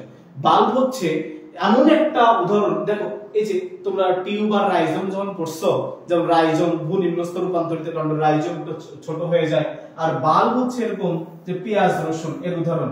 তাহলে পেঁয়াজ রসুন এরা কি একদমই নিচে যায় না, একদমই উপরে থেকে যায়। তাহলে পেঁয়াজ রসুন হচ্ছে কি যে এটাও কিন্তু রূপান্তরিত কাণ্ড, তবে এটা কি হয়, এইটা একবারে ভূমির উপরে থেকে যায়, ঠিক আছে? তাহলে পেঁয়াজ রসুন বাল্বের উদাহরণ। পেঁয়াজের সাথে কি কি আছে? রসুন, ঠিক আছে? পেঁয়াজের সাথে কি আছে? রসুন। আলুর উদাহরণ কি? তাইলে আলুর উদাহরণ হচ্ছে টিউবার, আলুর উদাহরণ কি? অর্থাৎ টিউবারের উদাহরণ হচ্ছে আলু। এটা একটু মাথায় রাখো, ঠিক আছে? ওকে, তাহলে এই জায়গা থেকে কিন্তু বারবার পরীক্ষায় প্রশ্ন আসে। সিইউ অর্থাৎ তোমার হচ্ছে চট্টগ্রাম ইউনিভার্সিটিতে এই প্রশ্নটা এসেছে একবার। ওকে, পরবর্তী প্রশ্ন দেখো, এক প্রান্ত, আমরা এই যে পড়েই তো আসছি মার্জিনাল যে মটর সিম, এই একই ওই যে পিএসটিইউ অর্থাৎ পিএসটিইউ অর্থাৎ Pabna science and technology university, এবং এই এইখানে কিন্তু পরীক্ষা আসছে যে মার্জিনাল আমরা পড়ছিলাম যে মটর আর সিম, এর উদাহরণ কি? মটর আর সিম। তাহলে দেখো মার্জিনাল বা এক প্রান্তীয় উদাহরণ কি? এক প্রান্তীয় উদাহরণ হচ্ছে মটর এবং সিম। এটা একই একটা সূত্র থেকে কিন্তু আমরা এটা বের করে ফেলছি, একটা সূত্র থেকে আমরা এটা বের করে ফেলছি, ঠিক আছে? একটা সূত্র থেকে আমরা এটা বের করছি, এটা খুব সহজ প্রশ্ন ছিল। এবার নিচে কোনটি বহুমূত্র রোগের উপশম করে? বহুমূত্র রোগের আরেকটা নাম হলো ডায়াবেটিস, তাই না? তোমরা এটা বহুবার পড়েছো, ডায়াবেটিস। এবং ডায়াবেটিসকে বলা হয় মাদার অফ অল ডিজিজ, অর্থাৎ সকল রোগের জন্যই বলা হয়। ডায়াবেটিসকে বলা হয় কি? Mother of all disease, mother of all disease, mother of all disease. তাহলে মাদার অফ অল ডিজিজ কাকে বলা হয়? বলা হচ্ছে ডায়াবেটিসকে। ডায়াবেটিসের উপকার হইতে পারে বা উপশম হইতে পারে এরকম কোন খাবার দাবার আছে? এটা আমরা জানি মালভেসি গোত্রের যে ঢেঁড়স আছে, এই ঢেঁড়স খেলে বহুমূত্র রোগের একটা উপকার হইতে পারে। এবং মালভেসি গোত্রের যে সমস্ত উদ্ভিদগুলো আছে এটা আমরা একটা ছোট্ট সূত্র দিয়ে মনে রাখতে পারি। ছোট্ট একটা উদাহরণ দিতে পারি, মালভেসি গোত্রের যে সমস্ত উদ্ভিদ আছে, মালভেসি গোত্রের যে সমস্ত উদ্ভিদ আছে তাদেরকে আমরা কিভাবে মনে রাখতে পারি, তাদেরকে মনে রাখতে পারি এইভাবে। ঠিক আছে, ছোট্ট সূত্র লিখবা যে জলে ও স্থলে ঢের কাজ। ঠিক আছে, দেখো জলেতে হচ্ছে জবা, তারপরে স্থলতে হচ্ছে স্থলপদ্ম, তাই না, স্থলপদ্ম। তারপরে ঢেরতে কি ঢেঁড়স, আর এই কাজতে হচ্ছে কার্পাস তুলা বা কার্পাস লিখতে পারো। তারপরে কেনাফ অর্থাৎ কেনাফ মেস্তাপাট, এইগুলো হচ্ছে নরমালি মালভেসি গোত্রের উদ্ভিদ। তাহলে এগুলো কি মালভেসি গোত্রের উদ্ভিদ। এই উদ্ভিদগুলো পরীক্ষায় প্রশ্ন আসতে পারে কোন উদ্ভিদটি ভিন্ন। তারপরে তোমার এখানে জবা দিল, স্থলপদ্ম দিল, তারপরে ঢেঁড়স দিল, তার মধ্যে দিল জবা। ঠিক আছে, সরি, এর মধ্যে দিয়ে দিল হচ্ছে ধান। তাহলে কোনটি আলাদা? ধান হচ্ছে পয়সী গোত্রের উদ্ভিদ। এটা তোমাকে ওই সময় চিন্তা ভাবনা করে উত্তর করতে হবে। আমরা সবচেয়ে সহজ টেকনিকে যেভাবে আসলে প্রশ্নের অ্যানসার করতে পারি এটা আমাদেরকে খুঁজে বের করতে হবে। ঠিক আছে, ওকে। পাটের আসল এইটা যে কতবার, দেখো হাজারবার পরীক্ষায় প্রশ্ন আসছে, দেখো কতবার যাচ্ছে প্রশ্ন আসছে, এটা বাউয়ে প্রশ্ন আসছে, চট্টগ্রাম ঢাকা ইউনিভার্সিটির পর কতবার আসছে, জাহাঙ্গীরনগর ইউনিভার্সিটিতে প্রশ্ন আসছে। তাহলে আমরা জানি পাটের আসলের বাস্ট ফাইবার বা সেকেন্ডারি ফ্লোয়েম। তাহলে সেকেন্ডারি ফ্লোয়েম দিয়ে যারা গঠিত তাদেরকে আমরা বলি বাস্ট ফাইবার, তাই তো, তাদেরকে কি বলি? Bast fibre. ওকে, তো এই প্রশ্ন বহুবার আসছে এবং এই যে আমি যে কথাটা আবার বলতে যাচ্ছি এবং তিনবারের বার আমি এটা রিপিট করতেছি যে কিছু প্রশ্ন এত বেশি সহজ দেওয়া হয় যেটা তুমি অবশ্যই পাবে, এবং এই প্রশ্নগুলো যখন ভুল হয়ে যায় চান্স পাওয়ার সম্ভাবনা একবারে কমে আসে। ঠিক আছে, ওকে। কোনটিতে মুক্ত সমপার্শ্বীয় ভাস্কুলার বান্ডেল দেখা যায়? তাহলে এইটা করার আগে আমরা আগে ভাস্কুলার বান্ডেল দেখি। ভাস্কুলার বান্ডেল তিন ধরনের থাকে, সংযুক্ত, তাই না, সংযুক্ত, অরিও আর কেন্দ্রিক। সংযুক্ত অরিও আর হচ্ছে কেন্দ্রিক, সংযুক্ত অরিও আর হচ্ছে কেন্দ্রিক। এখন দেখো এই সংযুক্ত ভাস্কুলার বান্ডেল হলো দুই প্রকার, সমপার্শ্বীয় আর সমদ্বিপার্শ্বীয়, তাই না। সমপার্শ্বীয়টা আগে লিখি, সমপার্শ্বীয়, আর এটা হচ্ছে সমদ্বিপার্শ্বীয়। এরপর হচ্ছে একটা হচ্ছে সমপার্শ্বীয় মুক্ত আর এটা হচ্ছে সমপার্শ্বীয় বদ্ধ। এখন কোনটিতে মুক্ত সমপার্শ্বীয় দেখা যায়? মুক্ত সমপার্শ্বীয় দেখা যায় দ্বিবীজপত্রী কাণ্ডে। এই যে দেখো দ্বিবীজপত্রী কাণ্ড, অর্থাৎ আমরা এই মুক্ত সমপার্শ্বীয়কে এইভাবে মনে রাখি দ্বিকার, অর্থাৎ দ্বিবীজপত্রী কাণ্ডে দেখা যায়। আর বদ্ধ দেখা যায় কোথায়? বদ্ধ দেখা যায় একাতে, অর্থাৎ একবীজপত্রীর কাণ্ডে দেখা যায়। কি কোথায় দেখা যায়? একবীজপত্রীর কাণ্ডে। এর সাথে সাথে এই দ্বিবীজপত্রীর কাণ্ডের সাথে সাথে নগ্নবীজী উদ্ভিদে অনেক সময় দেখা যায়, নগ্নবীজী উদ্ভিদে। তাইলে উদাহরণগুলো এইভাবে আইসোলেট করে করে তোমাকে মনে রাখতে হবে, আলাদা আলাদা করে মনে রাখতে হবে। এই সমস্ত প্রশ্নগুলো কিন্তু খুবই সহজ, বুঝতে পারছো? এই প্রশ্নগুলো কিন্তু খুবই সহজ একটা প্রশ্ন। এবং এই প্রশ্ন দেখো কতবার পরীক্ষা আসে, ঢাকা ইউনিভার্সিটিতে বেশ 2-3 বার প্রশ্ন আসছে, চট্টগ্রাম ইউনিভার্সিটিতে প্রশ্ন আসছে, এবং আমরা তোমাদের বলছি যে চিটাগং, রাজশাহী, ঢাকা, জাহাঙ্গীরনগর মেডিকেল এই সমস্ত জায়গায় যে প্রশ্নগুলো দেওয়া হয় এগুলোকে আমি স্ট্যান্ডার্ড প্রশ্ন ধরি, এবং যে প্রশ্নকর্তা থাকেন উনিও এইগুলোকে স্ট্যান্ডার্ড প্রশ্ন ভেবেই উনি এইগুলোকে ট্রিট করে। ঠিক আছে, ওকে। বুলিফর্ম কোষ, এটা বলিফর্ম হয়ে গেছে, এর নিচে একটা রস্যকার হবে যে বুলিফর্ম কোষ থাকে কোন উদ্ভিদে। আমরা জানি যে আখ, ভুট্টা, গম, তার সাথে কি আছে? ভুট্টা, আখ, ভুট্টা, গম, এই সমস্ত উদ্ভিদে কি থাকে? বুলিফর্ম কোষ থাকে। এবং বুলিফর্ম কোষ আসলে কি? এলো উদ্ভিদের ত্বকে অবস্থান করে এবং ত্বকের একটা বৃহৎ আকৃতির কোষ বা বৃহৎ আকৃতির ত্বকীয় কোষকে বলা হয় বুলিফর্ম কোষ। তোমরা জাস্ট আমার কথাগুলো একটু শুনবা যে বুলিফর্ম কোষের কাজ কি হইতে পারে। পাতার প্রসারণের বিকাশে সহায়তা করা, পাতায় পানি পরিবহন করা, এই টাইপের কাজগুলো নরমালি তোমার হচ্ছে এগুলো পরীক্ষায় কিন্তু আসে। ঠিক আছে, নীল হুমু বেশ কয়েকজনকে মেনশন করেছে, ধন্যবাদ। তো তোমরা এখানে বেশ কয়েকজনকে আমি দেখলাম, ইসলাম জীবন কিন্তু ঢাকা ইউনিভার্সিটিতে চান্স পেয়েছে এবং কৃষি গুচ্ছতেও সে বেশ ভালো পজিশন পেয়েছে 2000 এর আশেপাশে। তো জীবনকে আমরা ইউসিসি তে ইনভাইট করতে, তোমরা আসবা এবং তোমরা যারা আছো আমার সাথে তোমরা একটু কমেন্ট করবা এই প্রশ্নগুলো তোমরা আসলে পারো, তোমরা যেহেতু অনেকবার পড়াশোনা করেছো তোমরা এগুলো পারো। এই যে আগ ভুট্টা গমে বুলিফর্ম কোষ থাকে এবং এটা একটা বৃহৎ আকৃতির ত্বকীয় কোষ, এটা মনে রাখবে, এটা কি বৃহৎ আকৃতির ত্বকীয় কোষ, ঠিক আছে। ওকে, একবীজপত্রী উদ্ভিদের কাণ্ডে, একবীজপত্রী আমরা কিন্তু পড়েই ফেলছি এটা, একবীজপত্রী উদ্ভিদের কাণ্ডে কি, একবীজপত্রী উদ্ভিদের কাণ্ডে কেমন থাকে, বদ্ধ সংবর্ষ, এটা আমরা পড়ে ফেলছি। এবার দেখো এই কেন্দ্রিকে আসলে কোনটি পাওয়া যায়, এই কেন্দ্রিক পাওয়া যাচ্ছে সকল ধরনের পুষ্পক উদ্ভিদের মূলে, অর্থাৎ আমরা এইভাবে লিখে ফেলতে পারি পুষ্পক মূলে, পুষ্পক মূলে, ঠিক আছে।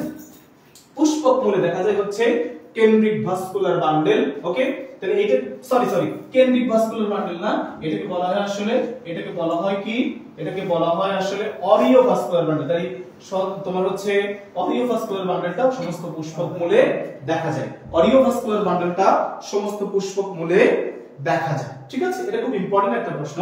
কেন্দ্রিক তোমরা তো জানো একটা হাইড্রোসেন্ট্রিক একটা ইলেকট্রোসেন্ট্রিক হয়, সেখানে হাইড্রোসেন্ট্রিক বা জাইলেম কেন্দ্রিক, এটার উদাহরণ কি আছে টিরিস, লাইকোপোডিয়াম, স্লেজিনেলা। আর হচ্ছে ফ্লোয়েম কেন্দ্রিকের উদাহরণ কি আছে, ইওকা, তারপরে হচ্ছে ড্রাসিনা। খুব গুরুত্বপূর্ণ একটা প্রশ্ন এটা, ড্রাসিনা এবং ইওকা। কোন আয়নটি দ্রুত গতিতে শোষিত হয়, এমন কোনো পরীক্ষা নাই, এই বছরে এমন কোনো পরীক্ষা হয় নাই যে এই প্রশ্নটা আসে নাই। দ্রুত গতিতে শোষিত হওয়া আয়নের মধ্যে কি কি আছে, পটাশিয়াম এবং নাইট্রেট, পটাশিয়াম এবং কি নাইট্রেট আছে, পটাশিয়াম আছে। সবচেয়ে মন্থর গতিতে, এটাও পরীক্ষা আসে, মন্থর গতিতে শোষিত হয়, মন্থর গতিতে শোষিত হয় কোনটি, মন্থর গতিতে শোষিত হয় কোনটি, ক্যালসিয়াম এবং সালফেট, ক্যালসিয়াম এবং কি সালফেট, ক্যালসিয়াম এবং সালফেট, ঠিক আছে। এই তোমরা এই যে সঞ্জনা, সিফাত, নীল, হুমু, তোমরা ইউসিসি তে আসার ট্রাই করবা, দিনাজপুর ইউসিসি তে আসার ট্রাই করবা, তোমরা দেখা করে যাবে, এসে তোমাদের প্রস্তুতির কি অবস্থা আমাকে অবশ্যই জানাবা, আমি দিনাজপুরে আছি, ঠিক আছে। তোমরা আসবা, তোমাদের সাথে দেখা হবে, কথা হবে, এবং তোমরা যে লাস্ট যে পরীক্ষাগুলো তোমাদের আছে এই পরীক্ষাগুলো তোমরা কিভাবে হ্যান্ডেল করবা, কিভাবে তোমরা যারা বিভিন্ন জায়গায় চান্স পেয়েছো এখানে টপ পজিশন করতে হবে তোমাদেরকে, ইউসিসি দিনাজপুর আসলে তোমাদেরকে কি সার্ভিস দিচ্ছে এই সার্ভিস সম্পর্কে তোমাদেরকে একটু তুলে ধরতে হবে, এবং তোমাদের দেশের বড় বড় পরীক্ষা যে কম্পিটিটিভ পরীক্ষাগুলো আছে এগুলোতে ভালো করার মাধ্যমে ইউসিসি দিনাজপুরের সফলতা ফুটে উঠবে, ঠিক আছে। ওকে ওকে, পরবর্তী প্রশ্নে চলে যাই। দেখো এই প্রশ্নটা কি, ইউসিসি পত্রগুলো খোলা বন্ধ হওয়ার মুখ্য ভূমিকা পালন করে কে, কে মুখ্য ভূমিকা পালন করে, নীল আলো, এটা তো আমরা জানি, নীল আলো জানি, তার সাথে একটা আয়ন পটাশিয়াম আয়ন ভূমিকা পালন করে। তাহলে ব্লু লাইট, নীল আলোকে আমরা কি বলছি যে ব্লু লাইট সাথে কি পটাশিয়াম আয়ন ভূমিকা পালন করে, ঠিক আছে। এবং এই পত্রগুলো খোলা বা বন্ধ হওয়ার যে আধুনিক মতবাদ এটা দিয়েছে বিজ্ঞানী ইমামুরা, বিজ্ঞানীর নাম অনেক সময় পরীক্ষায় কিন্তু চলে আসে, বিজ্ঞানীর নামও কিন্তু পরীক্ষায় অনেক সময় চলে আসে। ওকে, এরপর দেখো যে কোনটি রূপান্তরিত ক্লোরোফিল, এ অণু, একদম প্রথমটা কি আছে, ফিওফাইটিন, ফিওফাইটিন হচ্ছে রূপান্তরিত ক্লোরোফিল এর অণু। আছে কি প্লাস্টোকুইনোন, সাইটোক্রোম, প্লাস্টোসায়ানিন, এনএডিপি রিডাকটেস, তাই না, এনএডিপি রিডাকটেস। তারপরে কি আছে যে তোমার হচ্ছে ফেরিডক্সিন, ফেরিডক্সিন এটা হচ্ছে একটা iron sulphur protein, iron sulphur protein. Plastoquinone কি আছে, প্লাস্টোকুইনোন হচ্ছে অতি ছোট চলনশীল লিপিড, অতি ছোট একটা চলনশীল লিপিড। সাইটোক্রোম কি, যেমন লৌহ গঠিত বা আয়রন গঠিত লৌহ গঠিত হিমগ্রবিষ্ট প্রোটিন। প্লাস্টোসায়ানিন হচ্ছে অত্যন্ত ক্ষুদ্র একটা মেমব্রেন প্রোটিন, এটা কি মেমব্রেন প্রোটিন। এইটা থেকেও বারবার রোস্টেড করে পরীক্ষায় প্রশ্ন করা হয়, তাহলে এটা একটা 5 স্টার কন্টেন্ট। এই কন্টেন্ট বাদ দিয়ে পরীক্ষায় যাওয়া যাবে না, ঠিক আছে, এই কন্টেন্ট বাদ দিয়ে। তোমরা ফোন দেখে ফেলছো না, হ্যাঁ গ্রিন লাইন পড়ে গিয়েছে আর কি। আচ্ছা, এটা S21FE, S21 not S20, green line পড়ে গিয়েছে এবং এটা পরিবর্তন করতেছি না, নতুন ফোনে শিফট হয়ে যাবে ইনশাআল্লাহ। ওকে ওকে, এরপর দেখো আপতিত সূর্যালোকের কত ভাগ ক্লোরোফিল কর্তৃক শোষিত হয়, ক্লোরোফিল কত ভাগ ক্লোরোফিল কর্তৃক শোষিত হয়, তাই না, কত ভাগ ক্লোরোফিল কর্তৃক শোষিত হয়, তাই না। ওকে, কত ভাগ ক্লোরোফিল কর্তৃক শোষিত হয়। দেখো আপতিত সূর্যালোকের কত ভাগ ক্লোরোফিল কর্তৃক শোষিত হয়। দেখো এখানে দেয়া আছে কত 12%, 83%, 3.5%, 0.5%।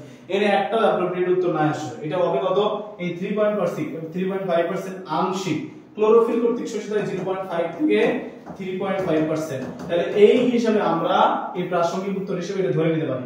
এবং 83% কত কোনটি দ্বারা, ক্লোরোপ্লাস্ট কর্তৃক শোষিত হয়, ক্লোরোপ্লাস্ট কর্তৃক শোষিত হয়, ক্লোরোপ্লাস্ট কর্তৃক শোষিত হয়, ঠিক আছে, ক্লোরোপ্লাস্ট কর্তৃক শোষিত হয়। ওকে, সহজ সহজ প্রশ্ন জাস্টে আসছে, জাস্টে 15 সালে এই প্রশ্নটা আসছিল, ঠিক আছে।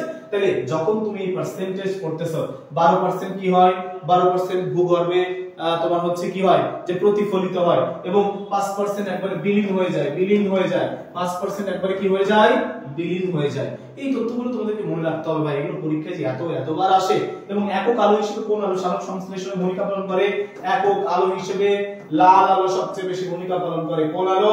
লাল আলো। এইটাও পরীক্ষায় অনেকবার আসে, এটা একটা 3 স্টার কন্টেন্ট, এটা পরীক্ষায় বারবার প্রশ্ন আসে। ওকে, পরবর্তী প্রশ্ন থেকে কোনটি গ্লাইকোলাইসিসের ক্রেবস চক্রের সংযোগকারী রাসায়নিক উপাদান? ঠিক আছে, দেখো তোমরা যদি পড়ো যে সবাত শোষণের ক্ষেত্রে গ্লাইকোলাইসিস, তাই না, গ্লাইকোলাইসিস, তাই তো, গ্লাইকোলাইসিস, এরপর আছে কি ক্রেবস চক্র, তাই তো।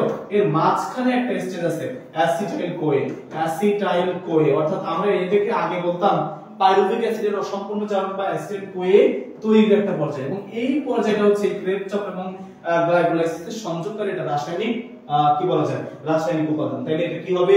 Acetyl CoA. কি হবে উত্তর? Acetyl CoA. খুবই গুরুত্বপূর্ণ একটা প্রশ্ন, খুবই গুরুত্বপূর্ণ, ঠিক আছে। ওকে, পরবর্তী প্রশ্নটা দেখো, যে পরবর্তী প্রশ্নটা হচ্ছে যে ফ্রুক্টোজ 16, ফ্রুক্টোজ কি? ফ্রুক্টোজ হচ্ছে 16 বিসফসফেট, ফ্রুক্টোজ 16 বিসফসফেট, অর্থাৎ ফ্রুক্টোজ 16 বিসফসফেট, সেখান থেকে তৈরি হবে কি 3 ফসফোগ্লিসারঅ্যালডিহাইড। অর্থাৎ তোমরা যখন বই দেখবা, বইয়ের মধ্যে এইভাবে লেখা আছে, এইভাবে লেখা আছে, এইভাবে লেখা আছে, এখানে কি যে তোমার তৈরি হয় কি 3 ফসফোগ্লিসারঅ্যালডিহাইড। তাহলে দেখো তৈরি হচ্ছে কি অ্যালডিহাইড, এইখান থেকে এনজাইমের নাম হবে অ্যালডোলেজ, অ্যালডিহাইড তৈরি হচ্ছে অ্যালডো শ্বাসে এজ, অ্যালডোলেজ। এর মতো সহজ আর কোনো কিছু নাই, উত্তর হবে কোনটা? তাহলে অ্যালডোলেজ, উত্তর হবে কোনটা? অ্যালডোলেজ। খুবই সহজ, ঠিক আছে, এর মতো সহজ আসলে কিছুই নাই। ওকে, তুমি যদি করতে পারো এর চেয়ে সহজ আসলে আর কিছু নাই। এর মধ্যে দেখো যে টিস্যু কালচারের ক্ষেত্রে আমরা ব্যাসাল মিডিয়ামের পিএইচ কত, এটা পিএইচ ব্যাসাল মিডিয়ামের, এটা তোমাদের সবার মুখস্থ থাকার কথা। ব্যাসাল মিডিয়ামের পিএইচ কত? 5.5 থেকে 5.8। কতগুলো পিএইচ এরকম তোমাকে মনে রাখতে হবে। ব্লাডের পিএইচ মনে রাখবা 7.4, তাই না, ব্লাডের পিএইচ মনে রাখবা 7.4, মূত্রের পিএইচ মনে রাখবা 6.5 এর মতো। তাহলে এরকম কয়েকটা পিএইচ তুমি মনে রাখবা, বিশেষ করে কেমিস্ট্রির রাসায়নিক পরিবর্তনের মধ্যে যে পিএইচ গুলো আছে, শ্যাম্পুর পিএইচ কত, সাবানের পিএইচ কত, তারপরে টুথপেস্টের পিএইচ কত, এগুলো সব সুন্দর করে মনে রাখবা, এগুলো পরীক্ষায় বেশ আসে, ঠিক আছে। তাহলে পিএইচ গুলো একটু মনে রাখতে হবে। ব্যাসাল মিডিয়ামের পিএইচ খুব গুরুত্বপূর্ণ, 5.5 থেকে 5.8, 5.5 থেকে 5.8। ওকে, এবার দেখো গোল্ডেন রাইসে যে ভিটামিন 45 অবস্থায় পাওয়া যায়, অর্থাৎ গোল্ডেন রাইস বা এদেরকে আমরা বলি সুপার রাইস। কি বলি? সুপার রাইস, তাই তো। এই সুপার রাইসের মধ্যে আমরা কি এখানে আয়রন তৈরির কিছু অতিরিক্ত জিন এবং ভিটামিন এ তৈরি করার কিছু জিন ঢোকায় দেওয়া হয়েছে, এবং এটা করা হয়েছে কার কোথায়? এটা জ্যাপোনিকা টাইপ ধানে। কোন ধানে? জ্যাপোনিক টাইপ ধান। এটা পরীক্ষায় প্রশ্ন আসে যে কোন ধানে করা হয়েছে? জ্যাপোনিক টাইপ ধানে। এতে এই সুপার রাইস খাইলে আয়রনের অভাবে রক্ত অল্পতা হবে না, এবং ভিটামিন এ এর অভাবে রাতকানা রোগও আর হবে না, অর্থাৎ ভিটামিন এ। উত্তর হবে কি কোন ভিটামিন? Vitamin A. কোন ভিটামিন? ভিটামিন এ, ঠিক আছে। ওকে, পরবর্তী প্রশ্নটা দেখো যে উদ্ভিদের পতঙ্গ নিয়ন্ত্রণের নিচে কোন ব্যাকটেরিয়া ব্যবহার করা হয়? তোমরা পড়ছো না যে প্রথম কি বিটি বেগুন আমরা তৈরি করছি, জিএম উদ্ভিদ হিসেবে বিটি বেগুন, তাহলে বিটির সাথে মিলে যায় কোনটা? ব্যাসিলাস থুরিনজেনসিস। কি? ব্যাসিলাস থুরিনজেনসিস, ঠিক আছে। তাহলে তোমাদের এইভাবে ছোট্ট অংশগুলো করে তোমাদেরকে প্রিপারেশন আগাইতে হবে, ঠিক আছে।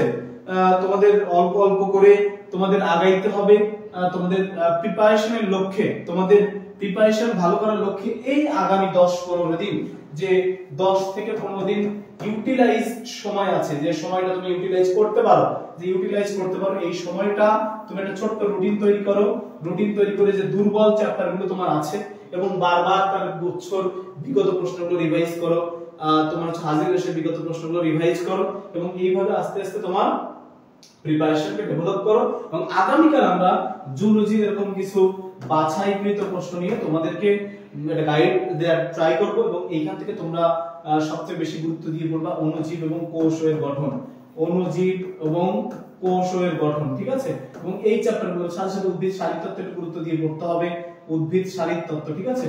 উদ্ভিদ শারীরতত্ত্ব যেহেতু এই চ্যাপ্টারগুলো অনেক বেশি বড়, এই চ্যাপ্টারগুলো অনেক বেশি বড়, এই চ্যাপ্টারগুলো থেকে কিন্তু বারবার পরীক্ষায় প্রশ্ন হয়, ঠিক আছে, এবং বেশি পরিমাণ প্রশ্ন হয়। আর শর্ট সিলেবাসের বাইরে যে কথাগুলো আছে, শর্ট সিলেবাসের বাইরে তোমরা যে সাপ্লিমেন্ট বই পড়ো না কেন, তোমরা দেখবা শর্ট সিলেবাসের আগের টাইমে বিগত 5 বছরের প্রশ্নগুলো একটু পড়ে যাবা। কোষ রসায়ন থেকে বিশেষ করে বেশ ভালো প্রশ্ন হয়ে থাকে, কোষ রসায়ন খুব গুরুত্বপূর্ণ। তার পাশাপাশি তোমার হচ্ছে কোষ রসায়ন ছাড়া জীবের পরিবেশ বিস্তার সংরক্ষণ থেকে প্রশ্ন হতে পারে, বেশ কয়েকটি ইনসিট এক্সিট কনজারভেশন, সুন্দরবন থেকে বায়ন থেকে কিছু প্রশ্ন হয়, প্রাণী ভৌগোলিক অঞ্চল থেকে কিছু প্রশ্ন হয়, শৈবাল ছত্রাক থেকে বিভিন্ন ছত্রাকঘটিত রোগ থেকে পরীক্ষায় প্রশ্ন হয়ে থাকে, ঠিক আছে। ধানের বা অন্যান্য যে রোগগুলো আছে রোগগুলো একটু পড়বা, বড় শৈবাল ছোট শৈবালগুলো থেকে একটু পরীক্ষায় প্রশ্ন এসে থাকে, এগুলো একটু পড়বা। হ্যাঁ, সেগুলো ক্যারেক্টারিস্টিক্স গুলো একটু পড়বা, তার সঞ্চিত খাদ্য কালার কেমন এগুলো একটু পড়বা। তাহলে দেখা যায় এগুলো একবার করে পড়বা, পরীক্ষা আসলে না আসলে ফিসাবিল্লাহ, কোনো সমস্যা নেই। তবে তোমাকে জোর দিতে হবে শর্ট সিলেবাসের যে কন্টেন্ট গুলো আছে, এই শর্ট সিলেবাসের কন্টেন্ট গুলোতে আশা করি আগামীকাল তোমাদের আরো ভালো রেসপন্স থাকবে। আমরা আরো বেশি মজবুত প্রস্তুতি নিয়ে তোমাদের সামনে জুলুসি নিয়ে আসবো। আজকে এ পর্যন্তই। আসসালামু আলাইকুম।